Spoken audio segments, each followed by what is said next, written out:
12 रबीउल अव्वल से पहले इंशाअल्लाह, 12 रबीउल अव्वल शरीफ से पहले, ईद मिलादुन नबी से पहले इंशाअल्लाह जिस दिन फजर की नमाज पढ़ेंगे ना, आप यकीन करें मुझे एक शख्स याद है, उसके बेटे की शादी थी, तो वो कहते मैं सवेरे सवेरे निकल रहा था, एक बंदे से मैंने पैसे लेने थे, मेरे काबू नहीं आता था, तो सुबह सुबह ही वो मुझे मिल गया, मेरे पुत्र की शादी थी। देसी बंदे बड़े बादशाह लोग होते हैं, वो कहते मुझे वो सवेरे मिल गया, तो सलाम ली उसने, तो मैंने कहा मिलता क्यों नहीं? कहने लगा बाबूजी पैसे ही नहीं बने थे।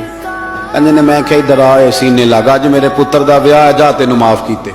तो यार जिस दिन किसी के बेटे की शादी है उस दिन वो लोगों को कर्जे भी माफ कर देता है, तो जिस दिन तेरे और मेरे नबी का मिलाद होता है, ईद मिलाद वाले दिन भी खोट रखते हो, उस दिन भी रिश्तेदारों का गिला करते हो, उस दिन भी किसी के लिए बुग़्ज़ रखते हो। फजर पढ़ो और दुश्मन को फोन करके कहो जा तुझे माफ किया, आज रहमत लिल आलमीन नबी का मिलाद शरीफ।